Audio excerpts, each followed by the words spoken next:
अस्सलामुअलैकुम। आज जो है ना वो इस खूबसूरत से शर्ट और ट्राउज़र की कटिंग और स्टिचिंग आपके साथ शेयर करने लगी हूँ। ये मैंने लिया था तकरीबन 1 गज़ के करीब कपड़ा और ये मुझे तकरीबन 500 का मिला है। ये जो है ना कॉटन में है, ये मतलब सही मौसम में पहनने के लिए है, ज़्यादा गर्मियों में भी नहीं पहन सकते और ज़्यादा सर्दियों में भी। अच्छा, तो मेरी इंचेस टेप जो है ना वो गुम हो गई, मिल नहीं रही थी, तो मैंने स्केल की मदद से जुगाड़ लगाया। तो आपको जो है ना मैं इसकी सारी लंबाई और चौड़ाई जो है ना बताती जाऊँगी। अच्छा, ये जो अब मैंने टुकड़ा काटा है इसकी कमीज़ में बनाने लगी हूँ। इसकी जो है ना लंबाई थी तकरीबन 23 इंच और इसकी चौड़ाई बन रही थी 19 इंच। अच्छा, ऊपर जो इसके बच गया था वो कपड़ा बन रहा था तकरीबन 13.5 इंच। उसका मैं बाजू बनाने लगी हूँ। ठीक है, बाजू से कुछ कपड़ा एक्स्ट्रा बच रहा है, इसको मैं बाद में निकालूँगी। अच्छा जी, अब जो है ना ऊपर से मैं लेने लगी हूँ तकरीबन 3 इंच से 2.5 इंच पर एक निशान। ठीक है, और नीचे से जो है ना ये 6 इंच के करीब है, इसको थोड़ा सा टेढ़ा हम काटेंगे। ठीक है, बाजू और कमीज़ जो है ना वो मैंने एक साथ बिछा दिए है, सारे जो है ना 4 फोल्ड हुए हुए हैं कपड़े। अच्छा जी, इसको काट लेंगे। इसकी कटिंग बहुत ही आसान है, आप लोगों ने परेशान नहीं होना। अगर आप लोग बिगनर्स हैं तो जिस तरह मैं कटिंग कर रही हूँ आप वैसे ही कटिंग करते जाएं। ये जो है ना मैं तकरीबन 3 साल तक की बच्ची के लिए बना रही हूँ। अगर आपको यही मेजरमेंट्स यूज़ करनी है तो ये 3 साल की बच्ची के लिए बनेगा। अच्छा, अब जो है ना नेक और जो शोल्डर वाली साइड बन रही है बाजू की, बाजू मतलब जैसे ये रखा हुआ है इसी तरह हम इसको 2 इंच पे मैं इसकी गहराई ले रही हूँ। हम इसको बिल्कुल ऐसे ही कटिंग कर लेंगे, हल्की सी गोलाई देते जाएंगे तकरीबन 2 इंच तक, क्योंकि नहीं तो फिर इसकी जो बैक नेक है वो ज़्यादा डीप हो जाएगी, फिर वो भी अच्छा नहीं लगता बहुत ज़्यादा डीप भी। अच्छा जी, अब यहाँ तक इसकी कटिंग हो गई कंप्लीट। अब हम बाजू को अलहदा कर लेंगे। अब जो साइड पे फ्रंट और बैक के जोड़ आ रहा था तो पहले मैं उसकी कटिंग कर लेती हूँ, उसके बाद जो है ना इसकी बाकी कटिंग करेंगे।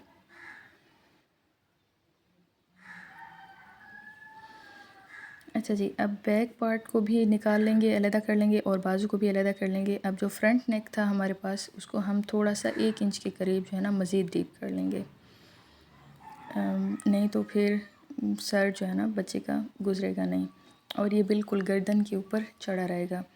और फिर इस पर एक वी कट लगा देंगे, इससे जो है ना बच्चे का नेक भी आसानी से चला जाएगा और ये खूबसूरत भी लगेगा। अच्छा, अब यहाँ पे होगी हमारी कटिंग कंप्लीट कमीज़ की। हम इसको बाद में जो है ना इस शेप, यहाँ ये शेप इसकी बनेगी, इस शेप में इसको बाद में हम जोड़ लेंगे। अच्छा जी, अब इसकी कटिंग कंप्लीट हो गई है। अब जो साइड पे कपड़ा बच गया था उससे हम इसका ट्राउज़र बना लेंगे। अच्छा, ये कपड़ा मैंने जो है ना 4 फोल्ड कर लिया है।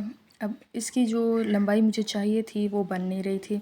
मुझे चाहिए था तकरीबन जो कटिंग में 21.5 इंच मुझे चाहिए था और ये जो है ना 20 इंच का टुकड़ा था। तो मैंने जो बाजू की साइड से बचा था वो नीचे से मैं इसके पैंचों पे लगा दूँगी।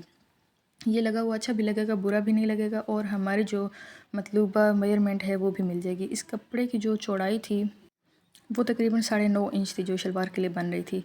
तो ऊपर से मैंने इसकी कमर ली 8 इंच और 8 इंच ही गहरी जो है ना इसकी आसन ली मैंने। इसके ऊपर एक बॉक्स बना लिया। ठीक है, फिर नीचे से भी इसकी शेप बना ली। अब जब मैं कटिंग करती हूँ तो फिर मैं आपको बताती हूँ मैंने किस तरह किया। अच्छा, पहले जो है ना मैं नीचे से कट करने लगी हूँ। इसका जो पैंचा बन रहा है ये तकरीबन 6 इंच के करीब बन रहा है। ठीक है, अब जो ऊपर से आसन वाला टुकड़ा है उसको हम काट लेंगे। ठीक है, आसन में मैं बता रही हूँ कि कमर भी मैंने 8 इंच ली थी और आसन को गहराई में जो है ना वो भी मैंने 8 इंच ही लिया था। तो इस तरह करके हम इसकी कटिंग कर लेंगे। ठीक है, अब ये होगी जी इसकी कटिंग भी कंप्लीट। अब हम इसकी स्टिचिंग स्टार्ट करते हैं। सारे पीस कटिंग हुए हुए हैं। अब करना ये है कि ना हम इनको आपस में जोड़ते जाएंगे। पहले ये फ्रंट का ले लेते हैं। ठीक है, तो अब जो रेव वाली साइड हमने काटी थी, टेढ़ी साइड थोड़ी सी, तो इसके साथ एक साइड से एक बाजू को जोड़ लेंगे, दूसरी साइड से दूसरे बाजू को। इस वाले पार्ट को नहीं जोड़ना। ठीक है, ये वाला जोड़ लेंगे उस साइड से। अच्छा जी, ये फ्रंट के साथ बाजू जुड़ गए हैं। ठीक है, ऊपर से मैंने पक्का करने के लिए ऊपर से भी सिलाई लगा दी है। अब ये जो पार्ट है इसके साथ हम बैक को जोड़ देंगे, ये बन जाएगा ऐसे।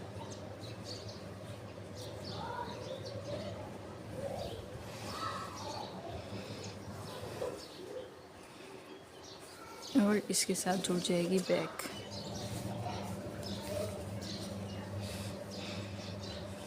ये ऐसे ये इस शक्ल में आ जाएगा। अभी इधर इधर से मैं सिलाएँ लगा के फिर आपको दिखाती हूँ। इसके बाद फिर हम यहाँ से चुन्नी बना लेंगे इसकी। अच्छा जी, ये इस शक्ल में हो गया तैयार। अब जो है ना सबसे पहले इसकी ये वी शेप इसकी सिलाई करते हैं, फिर इसका बाकी काम देखते हैं। ये जो एक्स्ट्रा कपड़े दरमियान से या गले वगैरह की कटिंग से बच गए थे, ये मैंने संभाल के रख दिए। अब इन्हीं की मदद से जो है ना हम गले का जो डिज़ाइन वो बना लेंगे। अच्छा जी, ये भी हमारा तैयार हो गया है।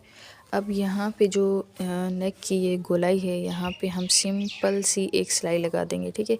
बाद में उसको खींच के ना चुन्नी बना लेंगे। अच्छा, सिलाई मशीन का जो बखा है उसको बड़ा कर देंगे। अच्छा जी, अब इस धागे को खींच के ना इसकी चुन्नी बना लेनी है, ठीक है। मैं दिखाती हूँ किस तरह बनानी है।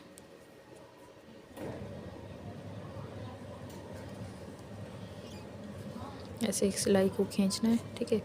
दूसरी नीचे वाली रहने देंगे, ऊपर वाली को खींच लेंगे और ये इसकी चुन्नी बनाते जाएंगे। जितनी हमें चाहिए हो उस बराबर हम एडजस्ट कर लेंगे इसको। ये सारी बाजू बैक सारी बना लेंगे। मैं भी बना के आपको दिखाती हूँ। ये ना बड़ा ही सब्र आज़मा काम है। आपको ना आहिस्ता आहिस्ता इसकी धागे खींचते जाना है और सिलाइयाँ को जो है ना आगे करते जाना है, ठीक है। अगर ज़ोर से खींचेंगे और जल्दी से करने की कोशिश की तो वो टूट जाएगा धागा, फिर वो दोबारा से सारा सिलाई लगानी पड़ेगी। अच्छा जी, अब इस शेप में आ गया है, ठीक है। तो बस ये ऐसे ऐसे इसको खींचते जाएंगे, फिर कपड़ा थोड़ा थोड़ा आगे करते जाना है। उसके बाद जो है ना इसकी चुन्नी बराबर कर लेनी है, हर साइड से बराबर हो जाए, ठीक है। अब जो है अब इसके ऊपर कपड़ा लगा देंगे, ठीक है। अच्छा, मैं दिखाती हूँ आपको नेक्स्ट क्या करना है। इंची स्टिप से मेजर कर लेते हैं, सारी साइडों की जो चुने हैं वो बराबर आ जाए ना। तो ये है 3.5 2.5 इंच की। ये जो है ना यहाँ से ये शोल्डर तक आ रहा है, ठीक है। इधर से भी देख लेते हैं, ये भी 2.5 इंच ही बनेगी, ठीक है। ये यहाँ से आएगा इधर, ये भी 2.5 इंच ही बन रहे हैं। अच्छा, अब ये शोल्डर वाली जो चुने ये भी देख लेते हैं, ये तकरीबन 3.5 इंच की दोनों साइडों की बन रही हैं, ठीक है। अब बैक की भी चुने वो भी बराबर होंगी, ठीक है। ये इस तरह ये दोनों साइडों की चुने हो गई बराबर। अब हम इसके ऊपर मज़ीद स्टिचिंग कर लेते हैं। अच्छा जी, अब हम नेक के लिए कपड़ा तैयार कर लेते हैं। ये जो बाजू वगैरह के और कमीज़ से एक्स्ट्रा टुकड़े हमने काटे थे, तो अब इन्हीं को हम काट के और जोड़ के तो नेक बना लेंगे। एक्स्ट्रा कपड़ा क्योंकि हमारे पास है नहीं।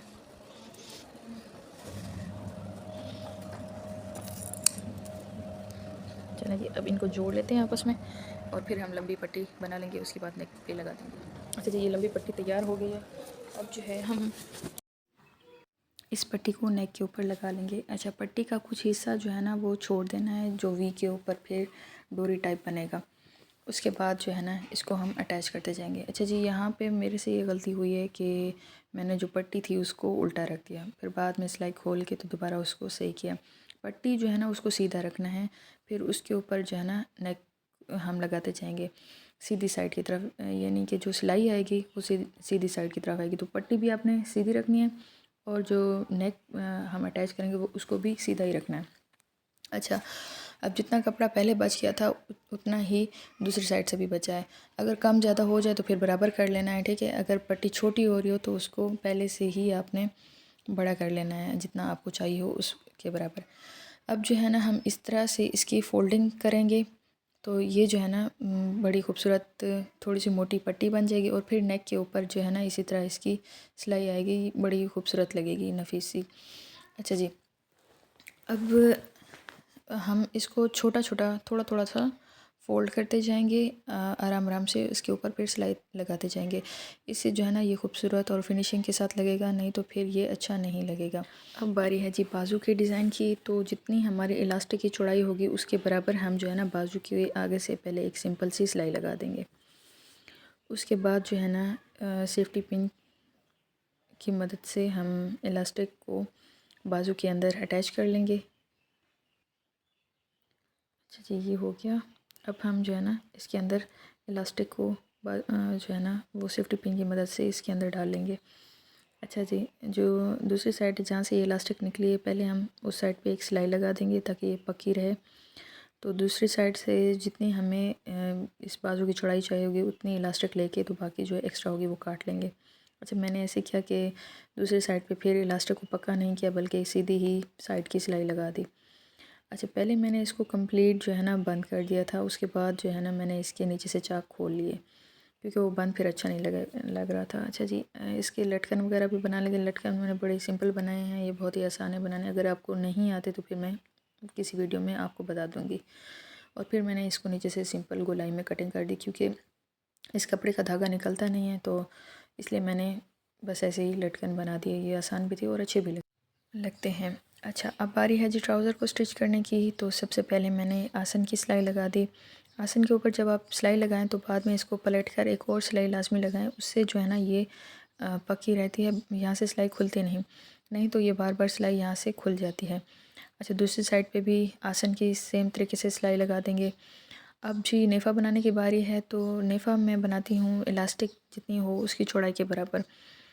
फिर थोड़ा सा हिस्सा जो है ना मैं इसका खुला छोड़ देती हूँ, जहाँ से मैं इसको इलास्टिक इसके अंदर डाल सकूँ।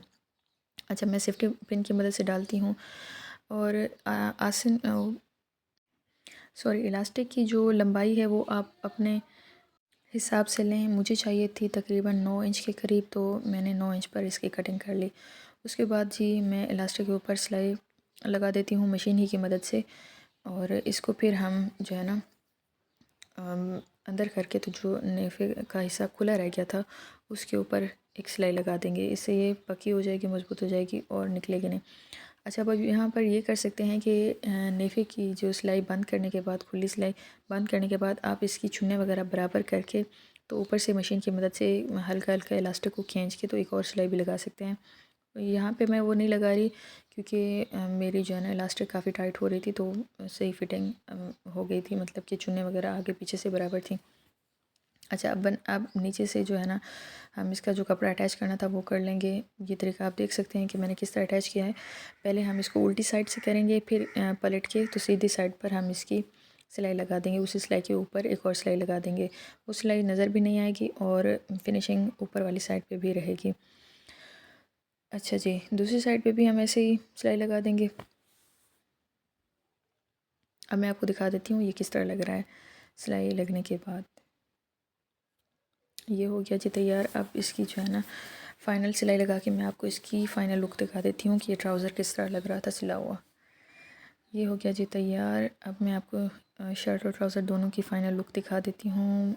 ये जो है ना बाद में मैंने इसके चाक नीचे से खोल लिए थे। ये बंद चाक के साथ अच्छा नहीं लग रहा था क्योंकि ज़्यादा इसकी घेर ज़्यादा नहीं था, तो ये अच्छा नहीं लग रहा था। खुले चाक के साथ ये बहुत अच्छा लग रहा था। उम्मीद करती हूँ आप लोगों को ये डिज़ाइन पसंद आएगा। तो मिलते हैं नेक्स्ट वीडियो में, तब तक के लिए अल्लाह हाफ़िज़।